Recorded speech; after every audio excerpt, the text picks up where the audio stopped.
Hello students, I hope आप सभी अच्छे होंगे। आप सभी का स्वागत है आपके अपने YouTube channel geographer Sandeep. Students, हम यहाँ पर डिस्कस कर रहे हैं क्लास 12th की ज्योग्राफी पार्ट 1 मानव भूगोल के मूल सिद्धांत। ठीक है, ह्यूमन ज्योग्राफी को डिस्कस कर रहे हैं और इसमें हमने अभी तक डिस्कस कर लिया है अपने इसमें स्टार्टिंग के कुछ पॉइंट्स, जहाँ पर फर्स्ट चैप्टर का पार्ट 1 ऑलमोस्ट कवर हो चुका है ना। तो यहाँ पर पार्ट 1 में हमने डिफिनेशन और उसकी परिभाषाएं, तो आइए शुरू करते हैं। ये यहाँ पर हमने देख लिया था कि जो भूगोल है, भूगोल को संकल्पनात्मक, अनुभविक और व्यवहारिक आधार पर हम समझते हैं। और भूगोल, ठीक है, भूगोल में पृथ्वी के दो प्रमुख घटकों, इसमें प्रकृति और मनुष्य को सम्मिलित किया जाता है। अपने परिवेश के भौतिक और मानवीय घटकों की हमने तय थी सूची कि कौन से मानव के हैं, कौन से प्रकृति के आधार पर आधारित हैं। मानव भूगोल, प्रकृति क्या, भौतिक भूगोल क्या है, भौतिक पर्यावरण का अध्ययन है। मानव भूगोल क्या है, भौतिक पर्यावरण और मानवीय जगत के बीच के संबंध है। मतलब मानव और भौतिक, यानी एक तरफ हम अगर पूरे संसार को, वायुमंडल को ले लें, जो कि हमारी पृथ्वी पर आज जो भी वायु, जल, वृक्ष, है ना, और मृदा, ये सब पाया जाता है, और दूसरी तरफ है हमारा ह्यूमन, है ना। तो ये कैसे यहाँ की सॉयल, वाटर, या जो वृक्षों के साथ कैसे क्रिया करता है और कैसे नई चीजों का इन्वेंट करता है।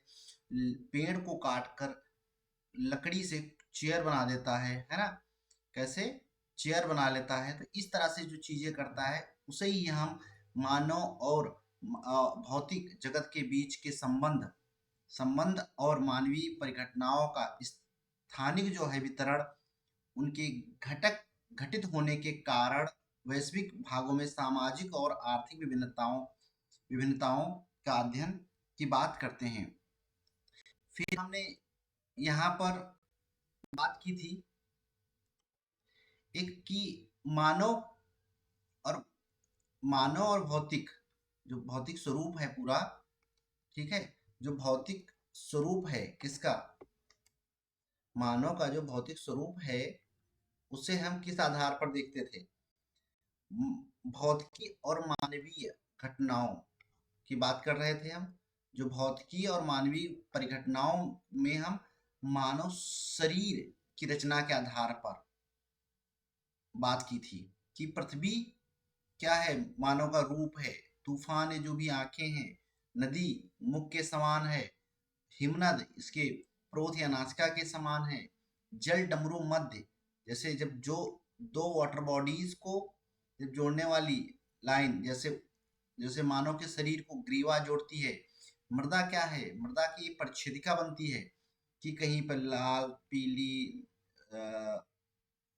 बलुई मिट्टी, इस तरह से, है ना। जब आप पंपिंग सेट होती है ना, तो आप देखते हैं कि पंपिंग सेट जब बोरिंग की जाती है, किया जाता है, तो नीचे तक जाते हैं।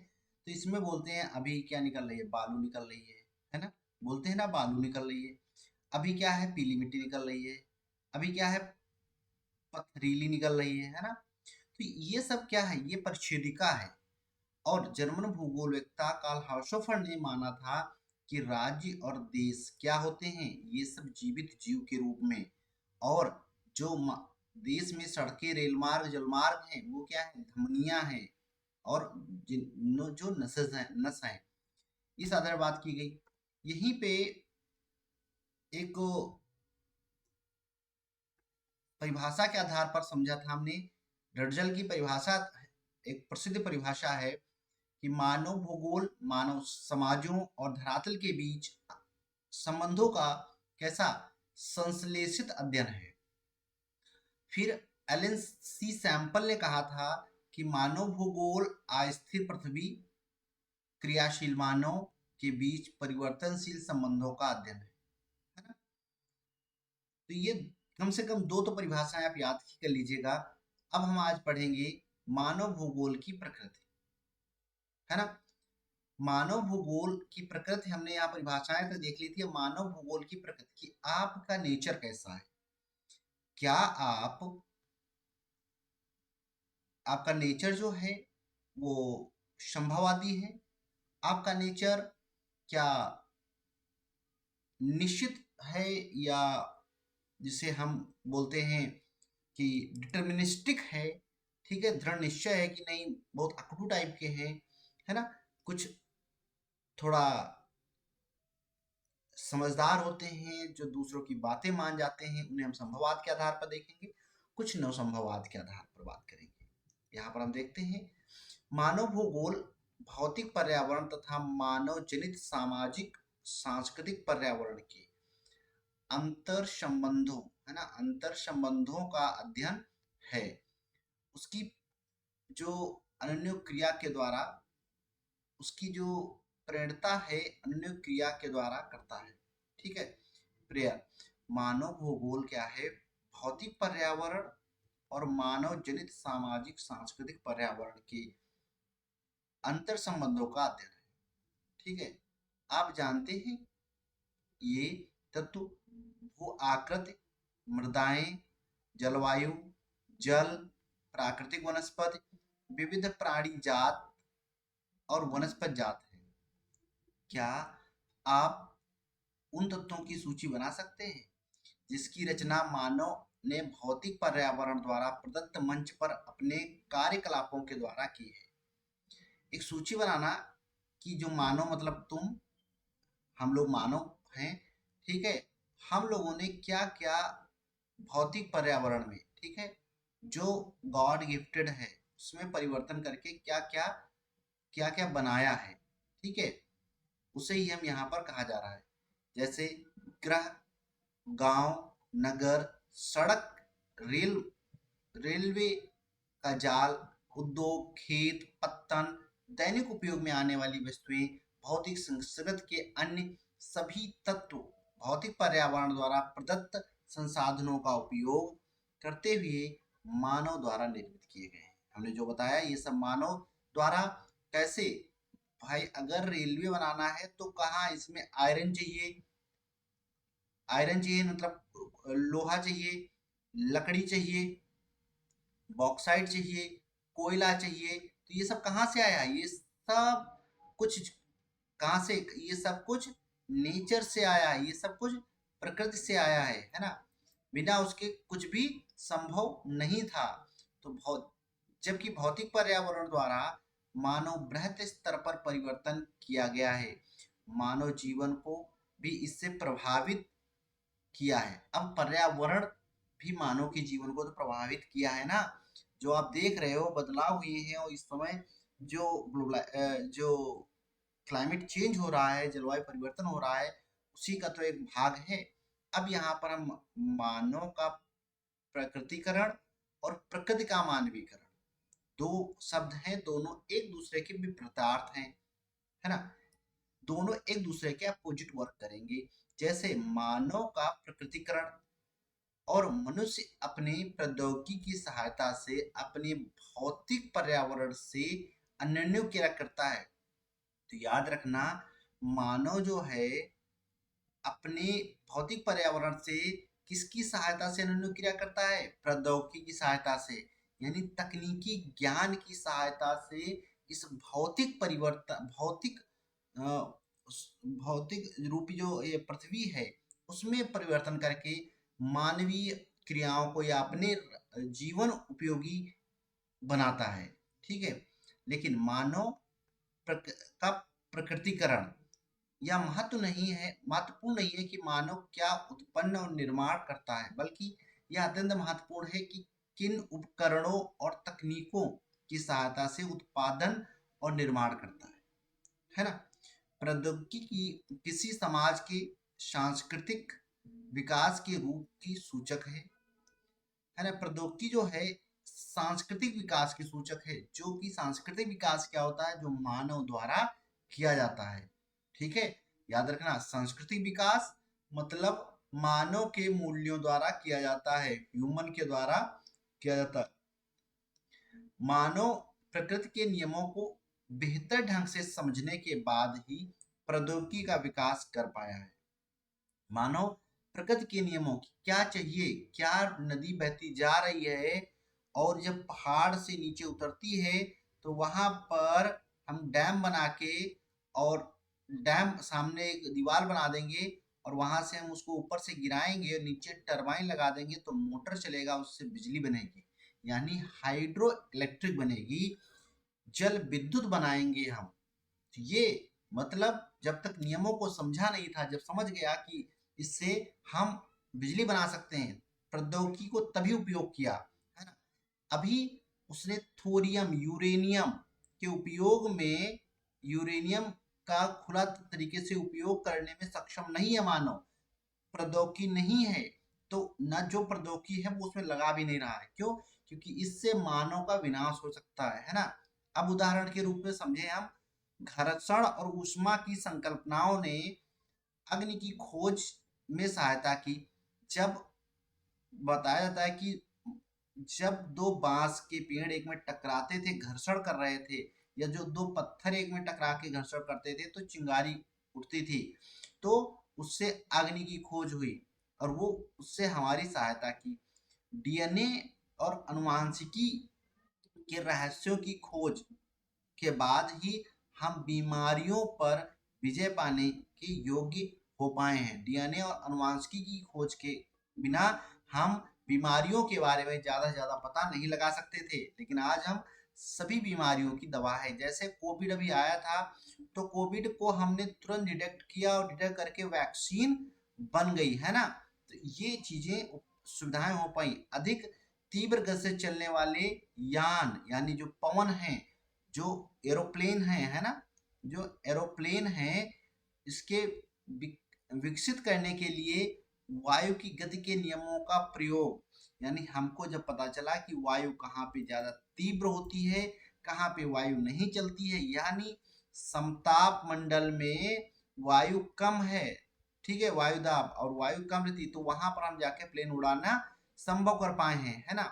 आप देख सकते हैं कि प्रकृति का ज्ञान प्रौद्योगिकी को विकसित करने के लिए महत्वपूर्ण है, क्योंकि जब तक आपको प्रकृति का ज्ञान नहीं होगा तब तक आप प्रौद्योगिकी को नहीं विकसित कर सकते हैं। और प्रौद्योगिकी जो है मानव के मानव की सहायता करता है, यानी ये एक इंटरमीडिएट वर्क करता है। प्रौद्योगिकी मनुष्य पर पर्यावरण की बंदिशों को कम करता है।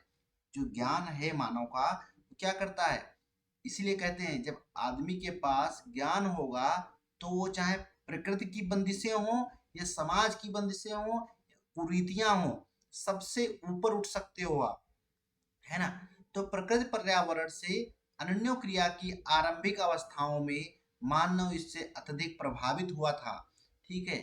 उन्होंने प्रकृति के आदेशों के अनुसार अपने आप को ढाला। अब देखो हम यहाँ पर बात करेंगे, जब कोई मानव प्रकृति के आदेशों के आधार पर, यानी पुराने जमाने में आपने देखा कि मनुष्य ने नदी के ऊपर ब्रिज नहीं बनाया, लेकिन वो उस पर धीरे धीरे धीरे धीरे उस पर तैर के निकलता था, है ना, या उसी में नाव डालता था और वो डाल देता था बोट और उसी के सहारे चलने देता था, है ना।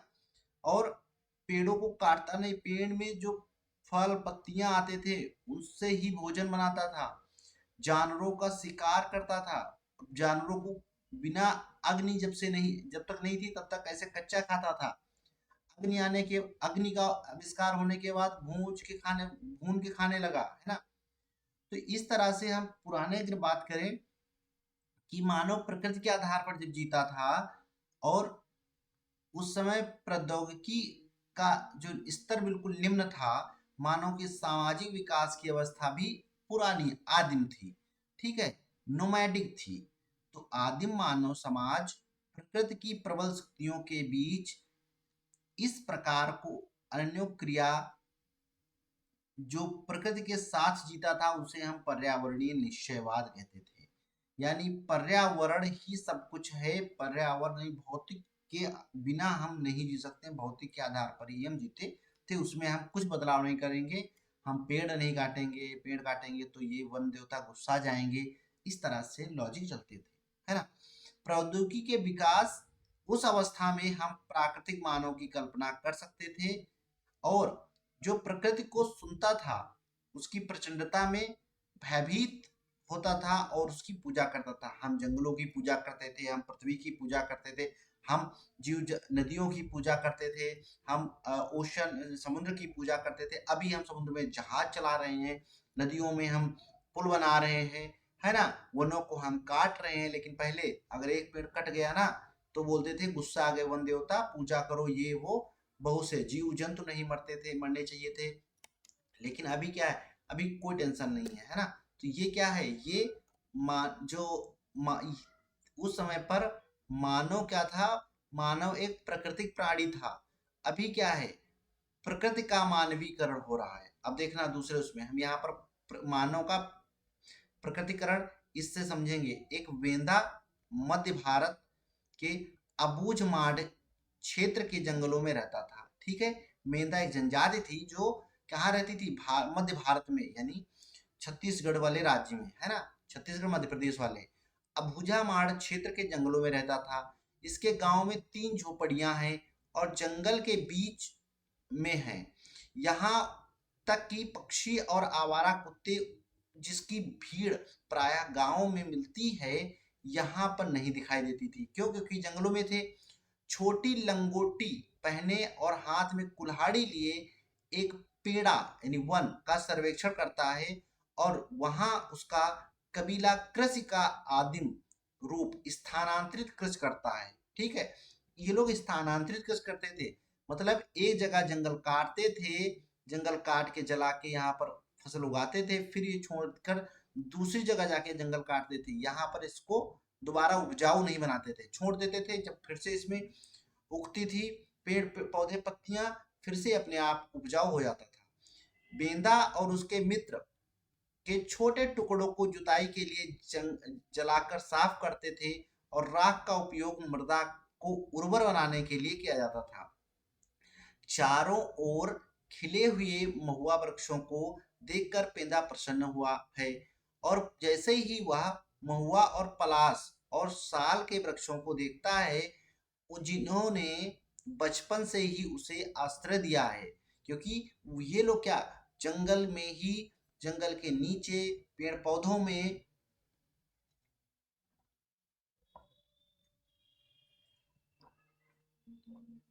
पेड़ पौधों के सहारे अपना जीवन यापन गुजारते थे। वह सोचता है कि सुंदर ब्रह्मांड का अंग बनकर कितना सौभाग्यशाली है। विपर्सी गति से पेड़ों को पार करके बेंदा नदी तक पहुंच जाता है। जैसे ही चुल्लू भर जल लेने के लिए झुकता है, उसे वन की आत्मा लोई गुल्ली को प्यास बुझाने की स्वीकृत देने के लिए धन्यवाद करता है। लोई गुल्ली जो उस वन की जो है आत्मा की बात करता है, और क्योंकि वो धन्यवाद देता है कि आपने हमारी प्यास बुझाई। और मित्रों के साथ आगे बढ़ते हुए पेंदा गुद्देदार पत्तों और कंदमूल को चबाता है। देखना कि कंदमूल चबा रहा है, नदियों से पानी पी रहा है, वृक्षों की जो छांव है उसकी बात कर रहा है, और जंगलों को काट कर ही वो उसकी राख से जो है मिट्टी को उपजाऊ बना रहा है। सब जंगल पे ही निर्भर है वनों लड़के वन से जो गज्जारा और कुचला का संग्रहण करने का प्रयास कर रहे हैं। वह विशिष्ट पादप है जिसका प्रयोग बेंदा उनके लोग करते हैं। आशा करता है कि वन की आत्मा दया करेगी और उसे उन जड़ी बूटियों तक ले जाएगी, और आगामी पूर्णिमा को मधाई अथवा जनजातीय मेले में वस्तु विनिमय के लिए आवश्यक है। कुछ जड़ी बूटियां हैं और उन जड़ी बूटियों को आगामी पूर्णिमा का मेला आ रहा है, उसमें वस्तु विनिमय मानी उसको वो जड़ी बूटियां देगा और दूसरी फसलें, दूसरी चीजें दूसरे व्यक्ति से लेना वस्तु विनिमय कहलाता है। तो ये कह रहा है कि वो हमें वन देवता वहां तक ले जाएंगे और वहां से हमको उन जड़ी बूटियों को देंगे, ठीक है। वह अपने नेत्र बंद करके स्मरण करने का कठिन प्रयत्न करता है और उसके बुजुर्गों ने उन जड़ी बूटियों और उसके और उनके पाए जाने वाले स्थानों के बारे में समझाया था। वह चाहता ही काश उनके अधिक ध्यानपूर्वक सुना होता। अचानक पत्तों में खड़खड़ाहट होती है और बेंदा और उसके मित्र जानते हैं कि बाहर बाहरी लोग हैं जो इन जंगलों में उन्हें ढूंढते हुए आए हैं। एक ही प्रवाही गति से बेंदा और उसके मित्र सघन वृक्ष के, ठीक है, बितान के पीछे अदृश्य हो जाते हैं और वन वन की जो है आत्मा के साथ एकाकार हो जाते हैं। अब इसका मतलब वन सब कुछ है, वन ने इनको छुपा लिया, वन ने इनको छांव दी, वन ने इनको पानी दिया, वन इनको जड़ी बूटी देगा। तो मतलब मानव जो है क्या, मानव प्रकृति पर निर्भर है, यानी मानव का प्रकृतिकरण हो था पहले। कब? पुरातन काल में हम बात करते हैं, है ना, पुरातन काल की बात करते हैं, तब की बात करते हैं, यानी प्राचीन काल की बात करते हैं। तो इसमें देखो बॉक्स की कथा के आधार पर यहाँ पर सारांश दिया हुआ है मानव का प्रकृतिकरण। यहाँ पर भौतिक पर्यावरण को माता प्रकृति का रूप धारण करती है, उसे माना जाता है। अब क्या हुआ, अब धीरे धीरे कुछ समय के बाद लोग अपने पर्यावरण और प्राकृतिक बलों को समझने लगे थे और सामाजिक और सांस्कृतिक विकास के साथ मानव बेहतर और अधिक रक्षा प्रौद्योगिकी का विकास करते हैं और वे अभाव की अवस्था में स्वतंत्रता की अवस्था की ओर अग्रसर होते हैं। अब धीरे धीरे मानव ने जब प्रौद्योगिकी के ज्ञान प्राप्त कर लिया, ठीक है, जब टेक्नोलॉजी का ज्ञान प्राप्त कर लिया, तो वो उसने क्या, उसमें परिवर्तन करना स्टार्ट कर दिया, किसमें, भौतिक पर्यावरण में। अब धीरे धीरे वो मान जो प्रकृति है, जो प्रकृति है, प्रकृति का मानवीकरण हो रहा है ना। अब आप जहां चाहो वहां वन लगा दो, जहां चाहो वहां नहर बना दो, जहां चाहो आप वहां पर शहर बसा दो, है ना। तो ये क्या हुआ, जंगलों को काट के पहाड़ों पर जहां चाहो वहां, आकाश के ऊपर आप जाके उड़ान भरते हो, आप चंद्रमा पे चले गए, मंगल पे चले गए, है ना, बृहस्पति की खोज की जा रही, बृहस्पति में खोज की जानकारी इकट्ठा की जा रही है, स्पेस पे मानव बस्तियां बनाई जाने लगी आकाश में। तो ये सब क्या है, परिवर्तन के साथ, परिवर्तन में उसमें संभावनाएं तलाशी जा रही हैं। तो अब हम यहाँ पर धीरे धीरे जब प्रकृति का मानवीकरण होने लगा तो संभववाद होने लगा। पहले हमने निश्चयवाद की बात की, ये पूरा निश्चयवाद है ना, ये निश्चयवाद है, याद रखना। पर्यावरण से प्राप्त संसाधनों के द्वारा वे संभावनाओं को जन्म देते हैं। मानवीय क्रियाएं सांस्कृतिक भूदृश्य की रचना करती हैं। मानवीय क्रियाओं की छाप सर्वत्र है और उच्च भूमियों पर स्वास्थ्य विश्राम स्थल, नगरीय प्रसार, खेत, फलोद्यान, अभी मैंने बात की, मैदान, तरंगित पहाड़ियों में चरागाहें, तटों पर पठन और महासागरीय तल पर समुद्री मार्ग, अंतरिक्ष में उपग्रह इत्यादि हो गए। ये क्या है, मान ये संभववाद है, किसमें, ये संभावनाएं हैं किसमें, भौतिक पर्यावरण में, उसे ही हम संभववाद कहते हैं, संभववाद के नाम से जाना गया, ठीक है। और प्रकृति अवसर प्रदान करती है, प्रकृति में बहुत से अवसर हैं जो हमें दे रही है, जिसकी खोज की जा रही है, मानव उनका उपयोग करता है और धीरे धीरे प्रकृति का मानवीकरण हो जाता है। मानव का प्रकृतिकरण निश्चयवाद है। जब प्रकृति में हम कुछ चीजें खोज लेते हैं, प्रकृति के साथ जीना सीख जाते हैं, प्रकृति को बदलना सीख जाते हैं, तो प्रकृति का मानवीकरण हो जाता है, उसे हम संभववाद कहते हैं। अब यहाँ पर आप प्रकृति का मानवीकरण देखो, एक ट्रांडहाइमन के शहर में सर्दियों का अर्थ है प्रचंड पवने और भारी हिम। सर्दियों में प्रचंड पवने और भारी हिम चल रहा है ट्रांडहाइमन के शहर में। महीनों तक आकाश अदीप्त रहता है, मतलब अंधेरा रहता है। कैरी प्रातः 8 बजे अंधेरे में कार से काम पर जाती है। कैरी है वो 8 बजे अंधेरे में किससे, कार से, देखो काम पे जा रही है। तो क्या हुआ, अगर ये पीछे होता दूसरे उसमें जिसमें हम पढ़ रहे थे मानव का प्रकृतिकरण, तो वहां पर नहीं जा सकती थी। अभी क्या है, अंधेरा जहां जितना हो, लेकिन कार की सहायता से वो अपने काम पर चली जाती है। सर्दियों के लिए उसके पास विशेष टायर हैं और वह अपनी शक्तिशाली कार की लाइटें जलाए रखती है ना। उसका कार्यालय सुखद 23 डिग्री सेल्सियस पर कृत्रिम ढंग से गर्म रहता है ना। मतलब गर्मी है तो एसी चला लो, ठंडी है तो ब्लोवर चला लो, वही बात यहाँ पर है। विश्वविद्यालय परिसर में हम वह काम करती है। कांच के गुम्बद के नीचे बना हुआ है। गुम्बद सर्दियों में हिम को बाहर रखता है और गर्मियों में धूप को अंदर आने देता है। तापमान में सावधानी पूर्वक नियंत्रित किया जा सकता है। तो ये चीजें क्या हुई, अब इस मौसम में नई सब्जियां पौधे नहीं उगते हैं, लेकिन यहाँ पर सब कुछ वो उगा सकती है। केला, कीवी का आनंद लेती है। वायुयान द्वारा उष्ण क्षेत्रों से मंगाए जाते हैं, है ना।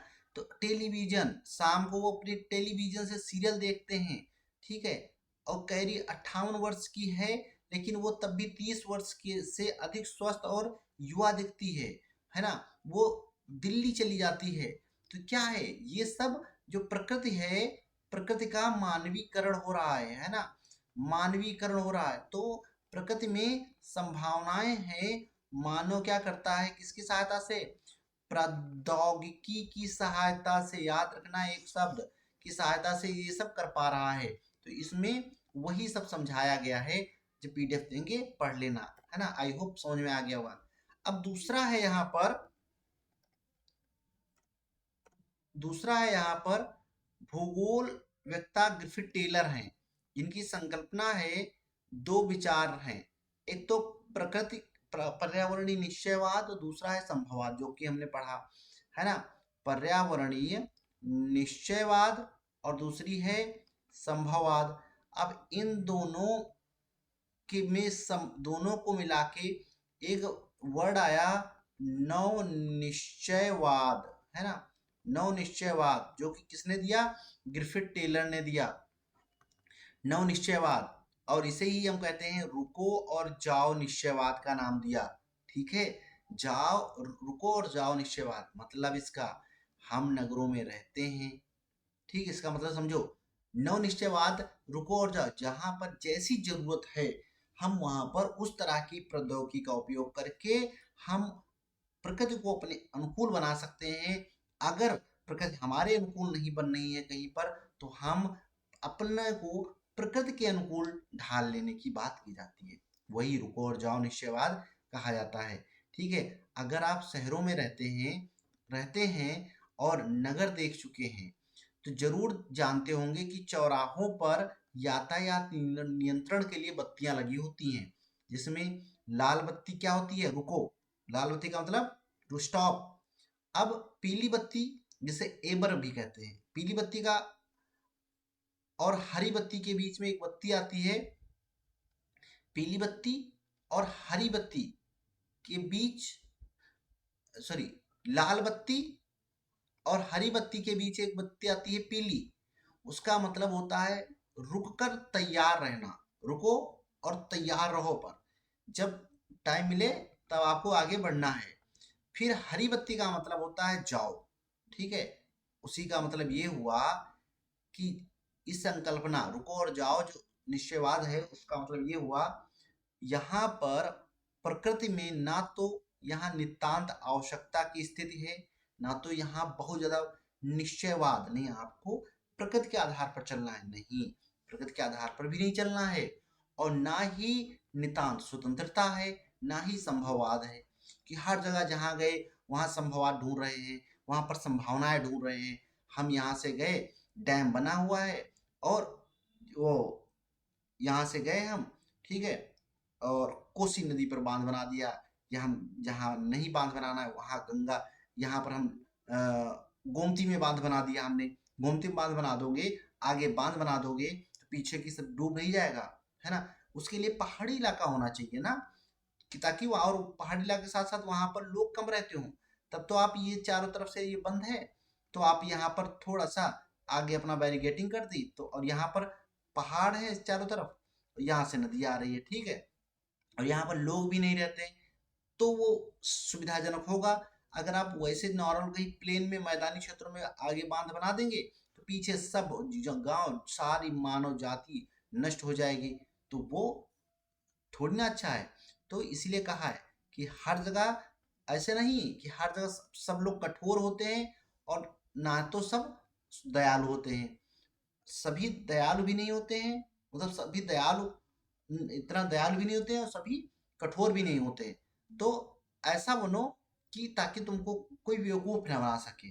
प्रकृति के नियमों का पालन करो, कि जैसे इस समय पेड़ काटे जा रहे हैं, पेड़ काटे जा रहे हैं, पेड़ काटे जा रहे हैं, और कृषि की भूमि जो है, कृषि वाली भूमि, उसको बेचकर घर बन रहे हैं, तो भैया वो नुकसानदायक तो होगा ही ना। तो ऐसा थोड़ी ना कि आप इसको इसमें घर बना लो, कृषि वाली है तो कृषि के लिए छोड़ो। तो उस इसीलिए प्रकृति के नियमों का पालन करते हुए प्रकृति पर विजय प्राप्त कर सकते हैं। उन्होंने लाल संकेत का प्रत्युत्तर देता होगा, और जब प्रकृति रूपांतरण की स्वीकृत दे, जब प्रकृति कहे कि हाँ यहाँ पर काट लो, मतलब आपने 100 पेड़ एक जगह काटे, ठीक है, और तो इसका मतलब 100 पेड़ दूसरी जगह लगा दो, तब आप ये इन पेड़ों को काट सकते हो, नहीं तो इनको नहीं काट सकते हो आप। ठीक है, काट दोगे तो नुकसानदायक है, इसकी बात की जा रही है। और अपने प्रयत्नों में आगे बढ़ सकते हैं, और इसका तात्पर्य है कि सीमाओं में पर्यावरण की हानि न करती हो संभावनाओं को उत्पन्न किया जा सकता है। अंधाधुंध रफ्तार से दुर्घटना से मुक्त नहीं होती है। आप एक स्पीड में चलते जा रहे हो, स्पीड में चलते जा रहे हो, स्पीड में चलते जा रहे हो, तो अंधाधुंध रफ्तार जो है वो दुर्घटना से मुक्त थोड़ी ना होती है। वो आगे चल के कहीं ना कहीं तुम घुस ही जाओगे, कहीं ना कहीं लड़ जाओगे, एक्सीडेंट हो ही जाएगा। ठीक है, एक बार बच जाओगे, दो बार बच जाओगे, तीसरी बार तो हो ही जाओगे खत्म, है ना। तो उसकी बात की जा रही है। तो विकसित अर्थव्यवस्था के द्वारा चली गई मुक्त चाल परिणाम स्वरूप हरित प्रभाव, ओजोन परत अवक्षय, भूमंडलीय तापन, पीछे हटती हिमनदियां, निम्नीकृत भूमियां, नवनिश्चयवाद संकल्पनात्मक ढंग से एक संतुलन बनाने का प्रयास करता है, जो संभावनाओं के बीच अपरिहार्य द्वैतवाद को निष्फल करता है। यहाँ पर जो हमने पेड़ काटने की बात की, हमने अंधाधुंध जो है जो एसी की बात की, कि गर्मी हुई एसी चला दी सुबह शाम, नहीं क्यों भैया चला रहे हो, उससे ओजोन परत का नुकसान होगा कि नहीं हो रहा है, तो वही हो रहा है। हिमनद जो है, ग्लेशियर पिघल रहे हैं। ठीक है, भूमि जो है जहाँ देखो आज खराब हो रही है, क्यों, क्योंकि हर जगह सब बेकार पानी, हर चीज जा रही है, जंगल काटे जा रहे हैं, तो भूमि खराब हो रही है। तो ये सब बचाने के लिए सब इस सब तो इसलिए संभववाद और निश्चयवाद दोनों को न मानते हुए हम नव निश्चयवाद की तरफ बढ़े, वो ज्यादा बेहतर है। तो इसे ग्रिफिथ टेलर ने दिया था, याद रखना। नव निश्चयवाद किसने दिया था? ग्रिफिथ टेलर ने दिया था। रुको और जाओ संकल्पना ग्रिफिथ टेलर ने दिया था। इसका मतलब ये होता है कि इसका एक्सप्लेन अगर करने का आएगा, तो एक शहर में आप जाते हो तो बत्ती देखते हो, बत्ती में लाल का मतलब होता है रुको, पीली का मतलब होता है कि तैयार रहो, हरी का मतलब होता है कि जाओ। इसी तरह से आप कहीं पे जा रहे हो, किसी चीज को आपने एक जंगल देखा, तो इस पहले देखो कि उस जंगल को काटने के लिए वो वहां का जो पर्यावरण है वो अनुकूलित है, क्या वो अलाउ कर रहा है कि हम इसको खत्म काटें, और काटें तो उससे पहले आप कहीं पे हजार जो भी पेड़ है उसमें जो भी चीजें हैं सुविधाएं वो डेवलप करो, है ना। ऐसा तो नहीं इससे नुकसान हो जाएगा। ठीक है, अगर दे रहा है, अलाउ कर रहा है, हाँ काट दो, तो काट सकते हो। ठीक है, अब ऐसा मत करना कोई पेड़ खड़ा है तुम जाओ वहां पूछो क्या हम आपको काट सकते हैं। ठीक है, हवा तेज चल गई, वो हिल गया तो दो मुंडी हिला रहा है, उसको काट दो। वो कुक वाला थोड़ी ना है कि मुर्गा बोला को तो बोले क्या है इसका मतलब, कुक कह रहा है, कुक का मतलब होता है पकाना, तो इसको हमने पका दिया, वो मूवी वाला हाल मत कर देना, है ना। तो ऐसा नहीं होता है। तो यहाँ पर संभावनाओं की तलाश होती है, और उसके आधार पर समय के गलियारों से मानव भूगोल हम बात करेंगे, कैसे मानव भूगोल आगे बढ़ी और मानव भूगोल का विकास कैसे हुआ नेक्स्ट थर्ड लेक्चर में। और इसके बाद हम सिर्फ 2 लेक्चर किया करेंगे हर एक चैप्टर से। आई होप आपको ये समझ में आ गया होगा। Thank you so much. Please do like share and subscribe YouTube channel. Thank you so much. Comment करके जो बताइए कैसा समझ में आ रहा है या नहीं आ रहा है, क्या है, जल्दी स्पीड में तो नहीं जा रहा है ना। Okay, thank you so much.